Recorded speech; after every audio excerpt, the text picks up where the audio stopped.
Hello friends, आज के इस वीडियो में मैं आपको बताने वाला हूं कि कैसे आप अपने हाथों से ही एसबीआई का अकाउंट ओपनिंग फॉर्म को इजीली भर सकते हैं। दोस्तों, इसके लिए बस आपके पास में एक ब्लैक पेन होना चाहिए और जो भी आप फॉर्म के अंदर फिलअप करेंगे दोस्तों, वो कैपिटल लेटर में आपको भरना है। ठीक है, चलिए मैं फटाफट आपको बता देता हूँ।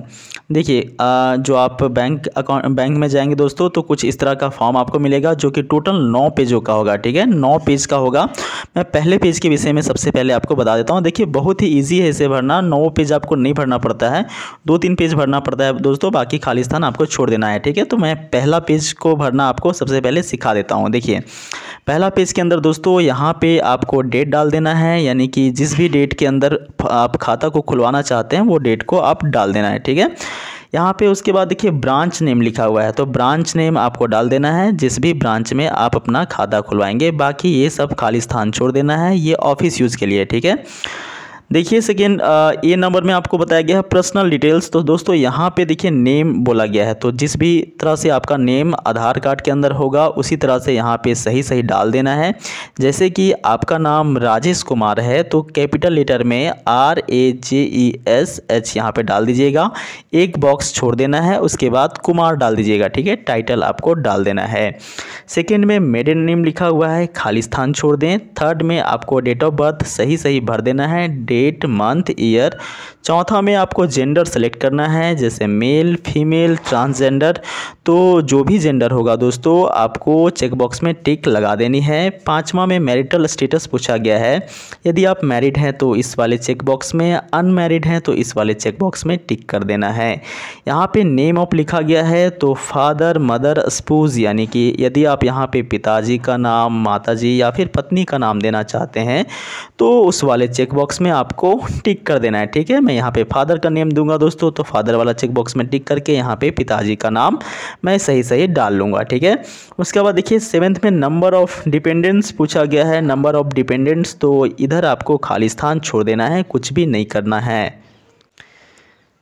साथियों यहाँ पे देखिए आपको नेम ऑफ गार्जियन 9 नंबर में पूछा गया है, तो name of guardian in case of minor, यदि आपकी आयु 18 वर्ष से कम है तो ऐसी स्थिति में आप यहाँ पे खाली स्थान छोड़ दें।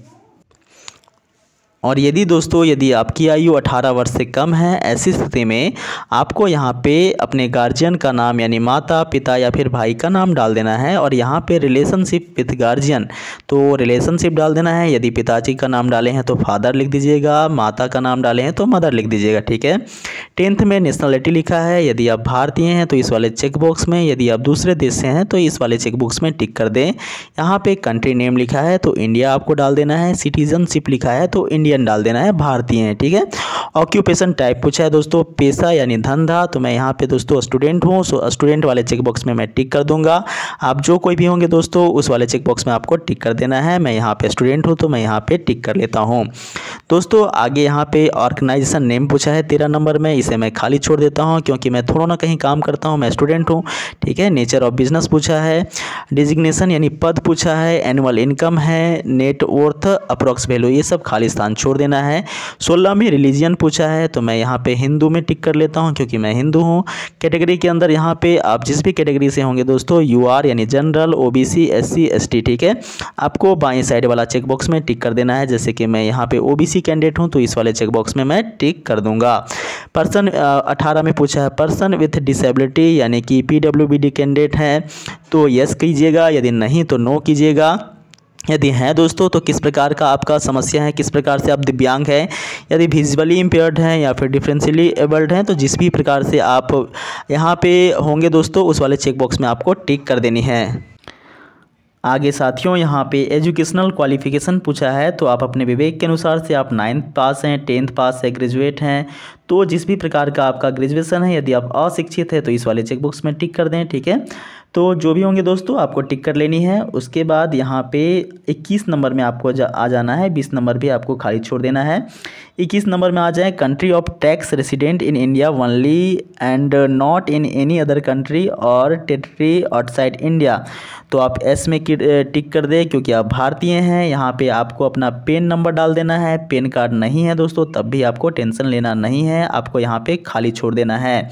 इसके एवज में दोस्तों आपको फॉर्म नंबर 16 भरना पड़ता है जो आपको अगले पेज में मिल जाएगा। यदि आप यहाँ पे पेन नंबर डाल देते हैं तो ऐसी स्थिति में फॉर्म नंबर 16 आपको भरना नहीं पड़ेगा, ठीक है। अब देखिए कॉन्टैक्ट डिटेल पूछा गया दोस्तों, तो यहाँ पे आपको मोबाइल नंबर डाल देना है, यहाँ ईमेल आईडी डाल दें, बाकी ये दोनों बॉक्स को खाली छोड़ दें। तो पहला पेज का काम समाप्त हो गया दोस्तों। अब चलिए सेकेंड पेज में मैं आपको लेकर के चलता हूँ। ये सेकेंड पेज आ चुका है। यहाँ पे प्रूफ ऑफ आइडेंटिटी लिखा गया है। तो आप खाता खुलवाने के लिए क्या देना चाहते हैं, पासपोर्ट देना चाहते हैं, वोटर आईडी, ड्राइविंग लाइसेंस, आधार कार्ड। तो मैं यहाँ आधार कार्ड देना चाहता हूँ तो मैं यहाँ पे टिक कर देता हूँ। यहाँ आधार नंबर डाल देना है दोस्तों। यहाँ पे इश्यूड बाय लिखा है तो यहाँ आपको डाल देना है गवर्नमेंट ऑफ इंडिया यानी भारत सरकार। इश्यूड डेट लिखा हुआ है दोस्तों, तो यहाँ पे किस तारीख को आपका आधार कार्ड जनरेट हुआ था ये डाल देना है। आपके आधार कार्ड में बाईं साइड ये चीज़ लिखा होता है, ठीक है। एड्रेस डालना है दोस्तों। एड्रेस आपका क्या है, करेंट है कि परमानेंट है कि ओवरसीज़ है। तो हमारा एड्रेस जो है वो परमानेंट है, अस्थाई पता है मेरा, तो मैं यहाँ पे परमानेंट में टिक कर दूंगा। एड्रेस टाइप पूछा है दोस्तों, तो हमारा एड्रेस रेसिडेंशियल बिजनेस नहीं है, केवल हमारा रेसिडेंशियल है। तो इस वाले चेकबॉक्स में मैं टिक कर दूंगा। यहाँ पे एड्रेस लिखा गया दोस्तों, तो एड्रेस में आपको विलेज, ठीक है, पोस्ट, डिस्ट्रिक्ट डाल देना है, स्टेट और पिन नंबर डाल देना है, ठीक है। दो बड़े बड़े बॉक्स डाले गए हैं। जो भी आप लिखेंगे, जैसे विलेज डालेंगे तो VILL लिख दीजिएगा, उसके बाद एक चेक बॉक्स खाली छोड़ दीजिएगा, उसके बाद अगले से लिखिएगा, ठीक है। पोस्ट डालिएगा तो PO लिखिएगा, एक बॉक्स खाली छोड़िएगा, उसके बाद पोस्ट का नाम डाल दीजिएगा। अगला है दोस्तों विलेज। आपको यहाँ पे विलेज डाल देना है। यहाँ पे आपको अपना स्टेट का नाम, यहाँ पे पिन डाल दीजिएगा, यहाँ पे डिस्ट्रिक्ट का नाम और यहाँ पे आपको कंट्री का नाम डाल देना है। उसके बाद दोस्तों आगे यहाँ पे एड्रेस डिटेल लिखा गया है। यहाँ पे देखिए आपका जो वर्तमान पता है और स्थायी पता दोनों सेम है, तो केवल यहाँ पे same as a current permanent address वाले चेक बॉक्स में टिक कर दें। बाकी इधर आपको कहीं पे भी भरने की आवश्यकता नहीं है दोस्तों। उसके बाद इधर आपको कुछ भी नहीं करना है। यहाँ पे आपको एक फ़ोटो चिपका देना है और यहाँ पे आपको एक सिग्नेचर अपना कर देना है, ठीक है। यहाँ पे आपको अपना थंब इम्प्रेशन डाल देना है, यानी कि अंगूठा लगा देना है। और यहाँ पे दोस्तों आपको प्लेस का नाम यानी विलेज का नाम डाल दीजिएगा, या फिर जहाँ आप खाता खुलवा रहे होंगे उस जगह का नाम, और यहाँ पे डेट डाल देना है। बाकी ये ऑफिस यूज़ के लिए है, इसे आपको खाली छोड़ देना है। उसके बाद दोस्तों मैं तीसरा पेज के अंदर आपको लेकर के आ गया हूँ। देख पा रहे होंगे ये तीसरा पेज है आपका। ये भी आपका देखिए फॉर ऑफिस यूज़ ओनली लिखा गया है। इसमें आपको कोई भी छेड़छाड़ नहीं करना है। आगे देखिए टाइप ऑफ अकाउंट पूछा गया, तो आपका अकाउंट जो है वो सेविंग अकाउंट है, तो इस वाले चेकबॉक्स में टिक कर दें। मोड ऑफ ऑपरेशन पूछा गया है, यानी कि आपका जो अकाउंट है वो सेल्फ है, आपका खुद का कि ज्वाइंट है। यदि ज्वाइंट होगा तो यहाँ पे चेकबॉक्स में टिक कर दे। आपका खुद का है तो यहाँ पे टिक रहने दे। सर्विस रिक्वायर्ड यानी आप क्या क्या सर्विस लेना चाहते हैं दोस्तों, तो यहाँ पे देखिए ATM कम डेबिट कार्ड। देखिए यदि आपको ATM चाहिए तो इस वाले चेकबॉक्स में टिक कर दें। फर्स्ट एप्लीकेंट सेकेंड एप्लीकेंट इसलिए लिखा हुआ है साथियों क्योंकि यहाँ पे यदि आप ज्वाइंट करते, ठीक है, देखिए ज्वाइंट दिया गया है ना, तो आपको यहाँ पे यदि दोनों चेकबॉक्स में टिक लगा देते, दोनों कैंडिडेट को यहाँ पे आपका ATM कार्ड मिल जाता। तो आप चूंकि सिंगल हैं दोस्तों, तो आपको एक ही चेकबॉक्स में फर्स्ट एप्लीकेंट में टिक कर देना है, ठीक है। उसके बाद दोस्तों सेकेंड में देखिए यदि चेकबॉक्स चाहिए तो S में कर दीजिएगा। यहाँ पे थर्ड में देखिए दोस्तों, थर्ड में आपको जो है यहाँ पे पूछा गया है SMS अलर्ट। यदि आपको SMS अलर्ट चाहिए तो यस, फ़ोन बैंकिंग सर्विस चाहिए तो yes, mobile banking, passbook required, passbook तो सबको चाहिए तो यस वाले में कर देना है। ई स्टेटमेंट तो जो भी रिक्वायर्ड होगा दोस्तों ये आप यस कर दीजिएगा, या फिर नॉट रिक्वायर्ड तो नॉट कर दीजिएगा, ठीक है। बाकी यहाँ पे फिक्स डिपॉजिट ये सब खाली छोड़ देना है, यहाँ पे भी आपको खाली छोड़ देना है।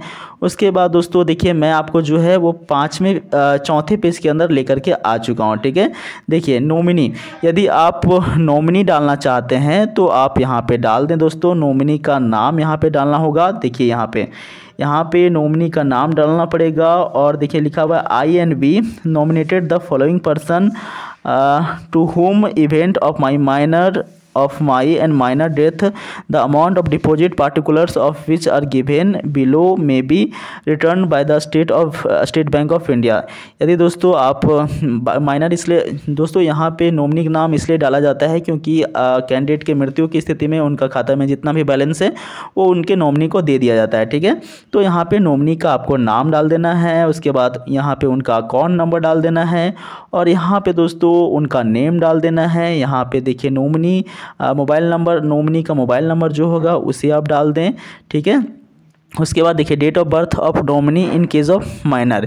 यदि आपका जो नॉमिनी है वो माइनर है, यानी कि आप जिस नॉमिनी में जिसका नाम दे रहे हैं उनकी आयु 18 वर्ष से कम है, तो ऐसी स्थिति में उनका डेट ऑफ बर्थ यहाँ पे डाल दें। यदि नॉमिनी की आयु 18 वर्ष से ऊपर है तो यहाँ पे आपको कोई भी छेड़छाड़ करने की आवश्यकता नहीं है, ठीक है। तो ये सब आपको छोड़ देना है, खाली स्थान। उसके बाद दोस्तों यहाँ पे देखिए, यहाँ पे आपसे पूछा गया है, देख पा रहे होंगे, nomination in favour of other than individual invalid, signature of the applicant, thumb impression of the applicant. यहाँ पे आपको सिग्नेचर कर देना है, ठीक है। अगर दोस्तों यदि आपका जो नॉमिनी है वो माइनर है तो ऐसी स्थिति में आपको विटनेस देना पड़ेगा, यानी गवाह देना पड़ेगा। तो गवाह का नाम और एड्रेस, उनका सिग्नेचर, 2 गवाह रखने होंगे और दोनों का यहाँ पे नाम, एड्रेस और सिग्नेचर डालना पड़ेगा। यदि आपका नॉमिनी माइनर नहीं है, 18 वर्ष से अधिक आयु का है, तो ये सब आप खाली छोड़ दें, ठीक है। उसके बाद दोस्तों आपको यहाँ पर नीचे आ जाना है और 5वें पेज के अंदर आ जाना है। 5वां पेज दोस्तों टर्म्स एंड कंडीशन दिया गया है, तो इसे आप चाहें तो पढ़ सकते हैं, बाकी आप आगे बढ़ सकते हैं। यहाँ पे अपना सिग्नेचर कर दें।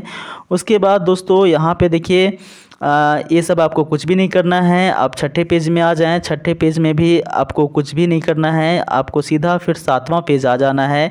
7वां पेज दोस्तों तभी आपको भरना है यदि आप अपना पेन नंबर नहीं डाले हैं या फिर आपके पास में पेन कार्ड नहीं है। मैंने वहाँ पे बताया था फॉर्म नंबर पेज नंबर 1 के अंदर पेन नंबर वहाँ पे डाले होंगे, तो ऐसी स्थिति में आपको इस फॉर्म को भरना अनिवार्य नहीं है। यदि पेन नंबर आपके पास में नहीं है तो दोस्तों इस फॉर्म को आप भर लें। उसके बाद दोस्तों यहाँ पे देखिए कुछ इंस्ट्रक्शन दिए गए हैं, नेम ऑफ डॉक्यूमेंट्स दिए गए हैं। तो दोस्तों इस वाले पेज में भी आपको कुछ भी नहीं करना है। यहाँ पे देखिए मैं पेज नंबर 9 के ऊपर लेकर के आ चुका हूँ। यहाँ पे लिखा हुआ है details of related person to be filled for minor. तो इस वाले जो फॉर्म है दोस्तों, इस वाले पेज के अंदर भी आपको कुछ भी नहीं करना है। ये उनके लिए है जो माइनर है, ठीक है। यदि माइनर लोग खाता खुलवा रहे हैं जिनकी आयु 18 वर्ष से कम है, तब इस वाले फॉर्म को आपको भरना है। बाकी ये टोटल कंप्लीट हो जाता है। उसके बाद आपको बैंक जाना है। बैंक में अपना जो आइडेंटिटी प्रूफ है, यानी कि वोटर आईडी कार्ड या फिर आधार कार्ड, उसका कॉपी लेते जाएं। 2 एक्स्ट्रा फ़ोटो लेते जाएं। एक आपको यहाँ चिपकाना पड़ेगा दोस्तों और 2 साथ में डालना पड़ेगा। उसके बाद हो सकता है कि आपके बैंक वाले कुछ चार्ज मांगेंगे 500 या फिर 1000, तो वो आपको दे देना है, वो आपके सेविंग अकाउंट में सेव रहेगा। इस तरह से आप इजीली फॉर्म को भर सकते हैं। दोस्तों उम्मीद करते हैं सारी बातें आपको समझ में आ गई होगी। फिर भी अगर कोई समस्या रह जाता है तो कमेंट बॉक्स में ज़रूर पूछें, मैं आपके सारे सवालों का जवाब देने का प्रयास करूँगा। मिलते हैं साथियों अगले वीडियो में, तब तक के लिए नमस्कार।